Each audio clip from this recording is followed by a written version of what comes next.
تو یہ ساری چیزیں، کھانا نہیں کھلایا، کسی کی ہیلپ نہیں کی، کسی نے تمہیں دکھ میں پکارا اس کی مدد ہی نہ کی. یہ غزہ کے لوگ جو دکھ میں پکارتے رہے ہیں نا تمام لوگوں کو، اور کسی نے مدد نہیں نہ کی، یہ سب پوچھو گے.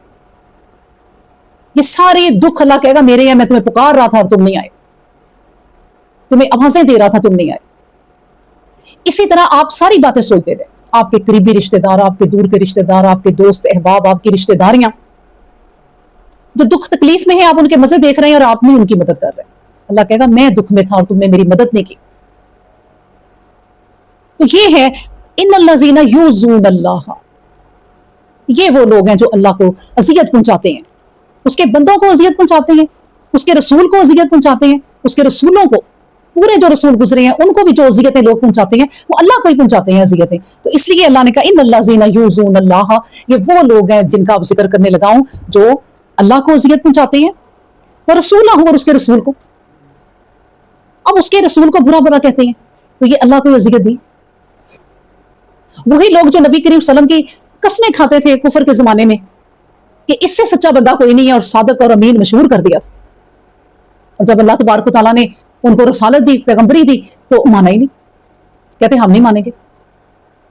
تب انہیں قبیلے یاد آ گئے، تب انہیں یہ چیزیں یاد آ گئی کہ یہ کیا قریش کے قبیلے سے نبی کریم صلی اللہ علیہ وسلم کیوں نہیں ہوئے، یہ نہیں ہو سکتا. نبی کریم صلی اللہ علیہ وسلم کے حکموں کو نہ ماننا، نبی کریم صلی اللہ علیہ وسلم کے خلاف سازشیں کرنا، نبی کریم صلی اللہ علیہ وسلم کے خلاف قتل کی سازش کرنا. وہ تو اللہ تبارک و تعالیٰ قدم بہ قدم بچا لیتے ہیں اپنے نبی کو، لیکن اذیت پہنچاتے ہیں یہ لوگ. یہ وہ لوگ ہیں، میں آپ کو بتاؤں وہ سارے لوگ ہم بھی ہو سکتے ہیں. ہم نبی کریم صلی اللہ علیہ وسلم کو سارا دن درود ہی نہ بھیجیں، اذیت ہی دی. حالانکہ کیا تھا کہ اللہ نے کہا کہ میں درود بھیجتا ہوں اپنے نبی پر، اے ایمان والو تم بھی بھیجو. اس کا مطلب ہے نہیں بھیجتے تو تکلیف اذیت دیتے ہو. ٹھیک ہے یہ بات اللہ نے اذیت دینے میں کہی ہے، لیکن نقصان کس کا کر رہے ہیں؟ اپنے ہی کر رہے ہیں.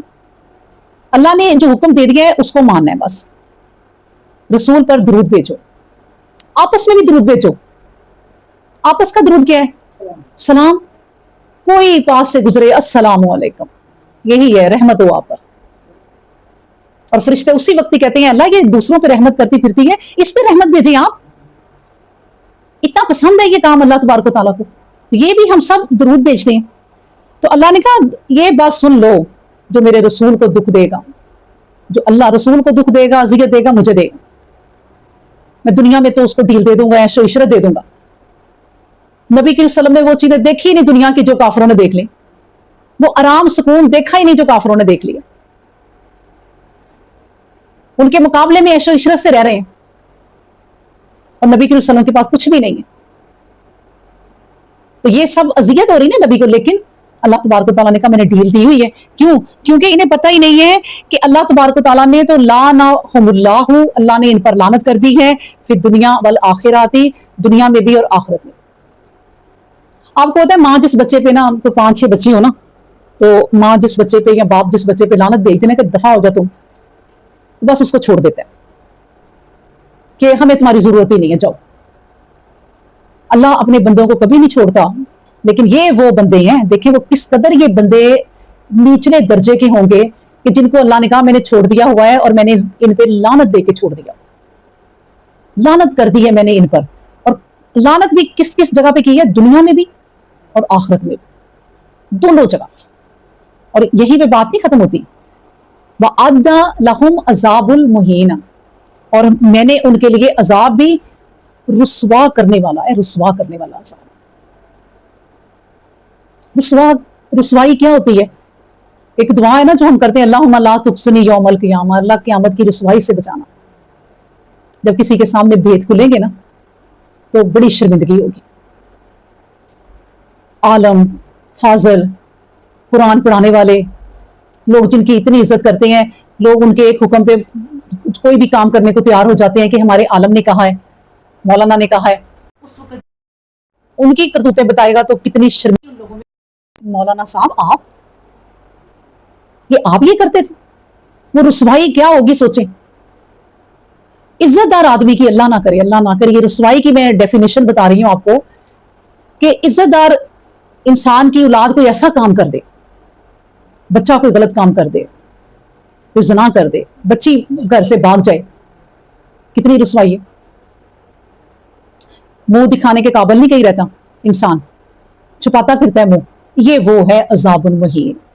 مہینہ ایک تو عذاب، اوپر سے رسوا کر دینے والا عذاب، رسوا کر دینے والا عذاب ہے. عذاب بھی میں آپ کو بتاؤں، عذابوں کی بھی قسمیں ہوں گی، ایک ہی طرح کا عذاب نہیں ہے. عذاب تو ہماری نظر میں تو کچھ بھی ہو نا، کوئی تکلیف کی چیز وہ عذاب ہی دیتی ہے، بیماری چھوٹی ہو بڑی ہو، لیکن اللہ بچائے. لیکن یہاں بھی مختلف آزمائشیں ہیں، مختلف عذاب ہے یہاں بھی. آخرت میں بھی مختلف عذاب ہوں گے، کسی کو بڑا عذاب ہوگا، کسی کو چھوٹا عذاب ہوگا. اور اللہ تبارک و تعالیٰ فرماتے، نبی کریم صلی اللہ علیہ وسلم فرماتے ہیں کہ وہاں سب سے چھوٹا عذاب جو ہوگا وہ کیا ہوگا؟ جوتے ایک شخص کو لوہے کے پہنائے جائیں گے، یعنی اتنے ہیٹ والے جوتے پہنائے جائیں گے کہ اس سے اس کا دماغ ابلنے لگ جائے گا.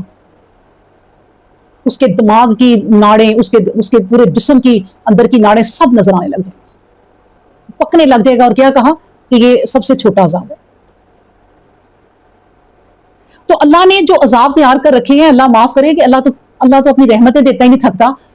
کیسے لوگ ہوں گے کہ ان کے لیے اللہ نے غصے میں کہہ دیا کہ میں نے عذاب تیار کر کے رکھا ہوا ہے تم لوگوں کے لیے. آپ یہ سوچیں کہ ایسے لوگ عذاب کے بارے میں آپ اس طرح سوچیں کہ ذرا سی کوئی ہیٹ بھی لگ جائے نا، آپ کو کوئی سٹیم لگ جائے دیگچی کا ڈھکن اٹھاتے وقت، تکلیف انگلی کو ہو تو برداشت نہیں ہوتی. یہ دنیا کی جو آگ ہے نا، کھانے پکا کے رکھ دیتی ہے، دیگیں پک جاتی ہیں. لیکن اللہ کے نبی کریم صلی اللہ علیہ وسلم نے کہا دنیا کی آگ پتہ کیا ہے؟ جب تمہیں دوزخ کی آگ سے نکال کر کبھی اللہ کہے گا چلو دنیا کی آگ میں ڈال دو تو تم سکھ کا سانس لو گے. اتنی اس کی ہیٹ زیادہ ہے کہ دنیا کی آگ اس میں جب آ جاؤ گے تو سکون ملے گا. وہ کتنے درجے بلند ہوگی آگ. تو اس لیے اللہ نے کہا کہ میں نے بھی پھر تمہارے لیے عذاب تیار کر رکھا ہے جو تم دکھ پہ دکھ دیتے جا رہے ہو میرے نبی کو. اور آگے نبی کا ہی نہیں، آگے دیکھیں اگلی آیت بھی یہی ہے 58 والذین یؤذون المؤمنین. دیکھیں اللہ اپنے تک اور اپنے نبی تک ہی نہیں رہا، اللہ تبارک و تعالیٰ نے آگے بتا دیا کہ اور وہ لوگ جو تکلیف دیتے ہیں مومن مردوں کو، والمومنات اور مومن عورتوں کو. دیکھیں اللہ اپنے بندوں سے بھی اتنا پیار کرتا ہے کہ ایک بلا وجہ، اور آگے بھی دیکھیں بغیر ہی مکتسبو کیا مطلب ہے؟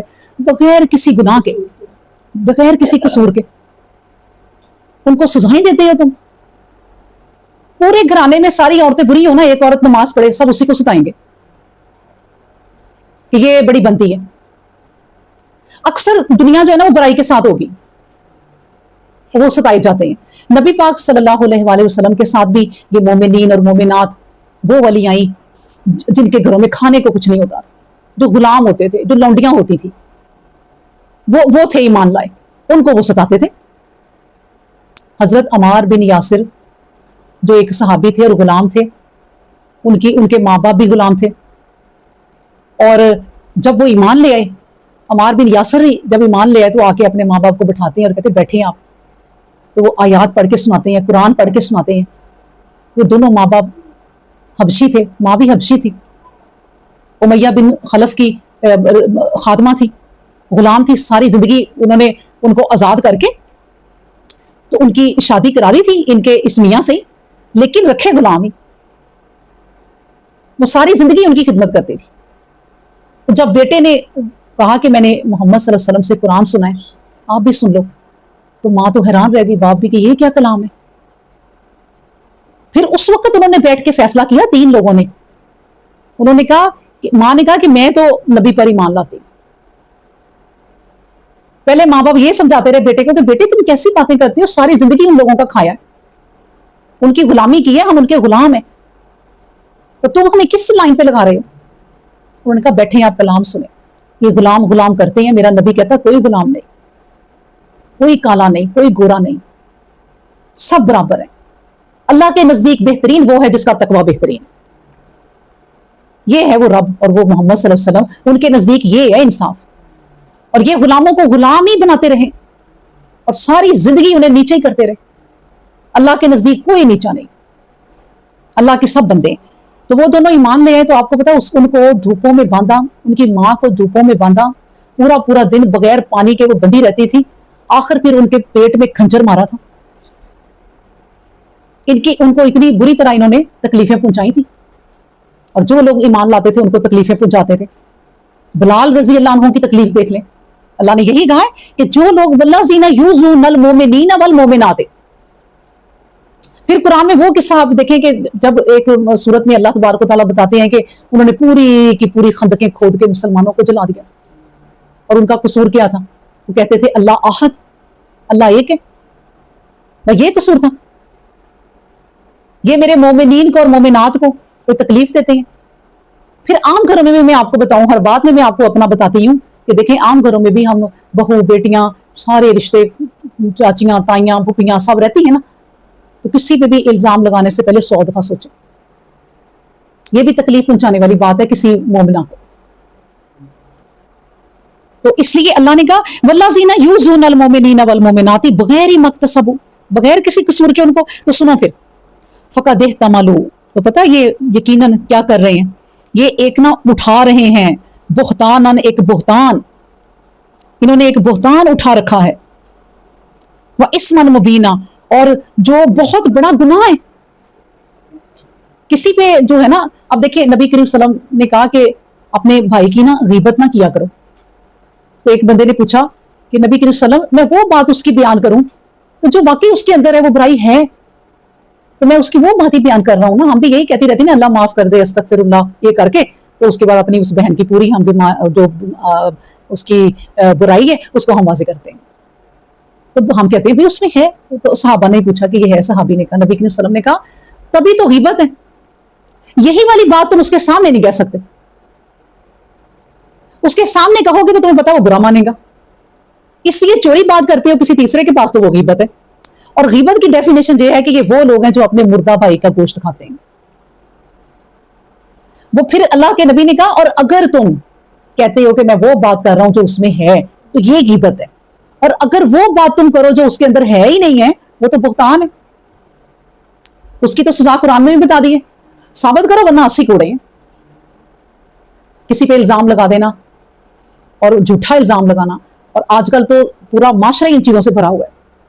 یہ صرف ویوز لینے کے لیے آپ دیکھ لیں ساری جو میڈیا ہے، یہ جو موبائل ہے، جھوٹی خبریں جھوٹی خبریں. اور اگر کسی کی سچی خبر بھی ہے عزت پامال کرنے کی تو اس کو رنگ لگا لگا کے بتاتے ہیں، کسی کی اور عزت کو اچھالتے ہیں.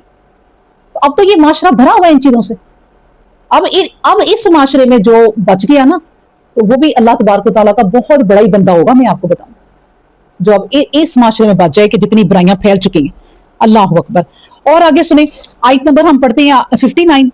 یا ایھا النبی، اے نبی، کل کہہ دیجئے، لی ازواجکا اپنی بیویوں سے، و بناتکا اور اپنی بیٹیوں سے، و نساء المؤمنین اور وہ عورتیں جو مومن ہیں ان کو بھی بتا دیجئے. کیا بتا دیجئے؟ یدنینا کہ وہ ڈالے رکھیں، علیہن اپنے اوپر، من جلابیبہن اپنی چادروں کو. جو اپنے پردے کی چیز ہے نا اس کو اپنے اوپر ڈالے رکھو. یہ نہیں کہ کندھے پہ یوں سائڈ پہ لے کے اور وہ دوپٹہ زمین پہ گر رہا ہو لمبا سا اور سارا جسم باقی نظر آ رہا ہو. اور دوپٹے کی بھی بے حرمتی ہو رہی ہے کہ وہ دوپٹہ سائڈ پہ کندھے پہ لٹکا لیتی ہیں پیارے پیارے سوٹ لے کے اور لمبے لمبے دوپٹے صرف سائڈ پہ. اللہ نے کیا حکم دیا؟ دیکھیں نبی نے نہیں، اللہ نے یا ایھا النبی، اے نبی آپ بتا دیجئے اپنی بیویوں کو بھی، اپنی بیٹیوں کو بھی، اور ساری مومنہ عورتوں کو بھی کہ یہ جو تمہاری چادریں ہیں نا اس کو کیا کہتے ہیں؟ یدنینا، ڈال لو اپنے اوپر، پوری ڈال لو، علیہن اپنے اوپر، من جلابیبہن یہ ایک پردے کی چادر ہوتی ہے جس کو اچھے طریقے سے اپنے اوپر لپیٹ لو. اور یہ فرمان دے رہے ہیں اللہ تبارک و تعالیٰ، پردے کا حکم آ گیا. اب یہ بھی کہا کہ ایک مسلمان عورت اور ایک غیر مسلم عورت میں فرق ہونا چاہیے. اسلام دین کے اندر آ گئے ہو تو اب اس کے مطابق زندگی گزارو. اس میں اور ایک عام نان مسلم عورت میں فرق ہونا چاہیے. ذالک ادنا، یہ زیادہ قریب ہے، این یعرفنا کہ پہچانی جائے، فلا یؤذینا اور وہ اذیت بھی نہ دی جائے. مسلمان عورت دور سے ہی پہچانی جائے کہ یہ مسلمان عورت ہے. کیوں؟ کیونکہ اللہ نے حکم دے دیا پردے کا، اللہ نے چادر کا حکم دے دیا کہ اپنی چادریں اپنے اوپر ڈال لو.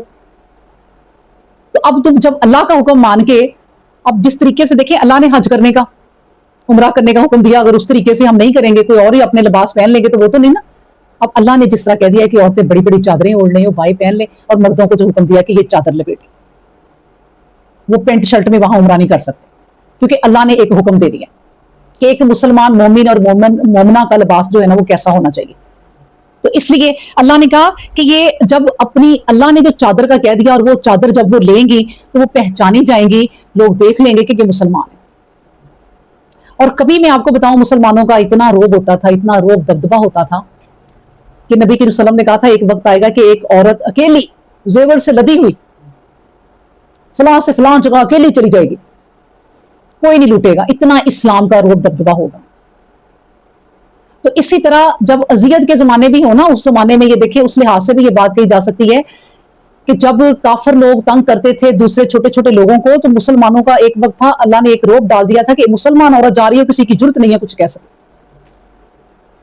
کہ ان کے قبیلے تو ہمیں چھوڑیں گے نہیں. تو اس لیے اپنی ایک پہچان کرو، اور پردے میں اللہ تبارک و تعالیٰ نے ویسے بھی برکت اور عزت رکھتی ہے. وَقَانَ اللَّهُ غَفُورًا رَحِيمًا، اور اللہ تو ہے ہی بخشنے والا اور رحم کرنے والا. اللہ اکبر. تو اگلی آیت دیکھیں 60، لَإِن لَمْ يَنْتَهِ الْمُنَافِقُونَ، لَإِن اگر، لم نہ، يَنْتَهِ یہ باز آئے، کون؟ المنافقون منافق، والذین اور وہ لوگ بھی، فی قلوبہم مرض جن کے دلوں میں بیماریاں ہیں. یہ دونوں لوگ اگر باز نہ آئے، اللہ نے کہا یہ منافقت سے اور دلوں کے میلے لوگ اگر اپنی حرکتوں سے باز نہ آئے تو کیا ہوگا؟ والمرجفون فی المدینہ، تو ان جھوٹی افواہیں پھیلانے والوں کو مدینہ سے نکال دیا جائے گا. لا نغرینک بہم، اور کیا ہوگا کہ یہ نہیں ٹھہریں گے. ثم لا یجاورونک فیہا، اور وہ ان کے ہمسائے نہیں بن سکیں گے. الا قلیلا، مگر تھوڑے عرصے یہاں پر رہ سکیں گے. یعنی یہ ایک نا وارننگ دے دی ہے اللہ نے، کن کو؟ منافقین کو، اور وہ دلوں کے جو برے لوگ ہیں جن کے دل صاف ہی نہیں ہوتے، ان کو نا ایک وارننگ دے دی ہے کہ رک جاؤ، ان باز آ جاؤ ان حرکتوں سے، اور اگر تم باز نہ آئے تو مدینے سے تمہیں نکال کے نا باہر پھینک دیا جائے گا. یہ اللہ نے جب یہ بات کہہ دی نا، آج تک مدینہ صاف ہے. کہتے ہیں حدیث ہے، اس کا مفہوم ہے کہ مدینہ اپنے اندر سارا گند نکال کے باہر پھینک دیتا ہے خود ہی. اللہ نے اس زمین میں ایسی چیز رکھ دی کہ وہاں برائی کو ٹکی نہیں سکتی. اللہ نے کہہ دیا اگر یہ باز نہ آئے یہاں پر فتنہ پھیلانے سے تو انہیں یہاں سے باہر نکال دیا جائے گا. اور یہ جو یہاں رہتے ہیں نا آپ کے ہمسائے بن کے بڑا، تو کوئی نہیں ہوگا پھر ہمسائے آپ کا. اب دیکھیں اللہ نے تو ایک رتبہ دیا کہ مدینے میں تم رہ رہے ہو اور نبی کریم صلی اللہ علیہ وسلم کے ہمسائے ہو، اور تم حرکتیں کیا کر رہے ہو. اس کا مطلب پتہ کیا ہے؟ میں آپ کو بتاؤں کہ یہ جو ہے نا انسان کی فطرت یہ نہیں چینج ہوتی. ہم لوگ کہتے ہیں ہائے کاش ہم نبی کے قریب ہوتے، ہمارے نوجوان لڑکے لڑکیاں خواہش کریں ہم نبی پاک صلی اللہ علیہ وسلم کے دور میں ہوتے، ہم قریب ہوتے، ہم جانتے، ہم یہ کرتے، ہم وہ کرتے. تو دیکھیں جنہوں نے نہیں کرنا تب قریب ہو کے بھی نہیں کرنا. یہ اللہ کا شکر کریں چاہے آپ دور ہیں نبی کریم صلی اللہ علیہ وسلم سے، لیکن نبی کریم صلی اللہ علیہ وسلم کی سنت پر ہیں تو آخرت میں نبی کریم صلی اللہ علیہ وسلم کے ساتھ ہیں.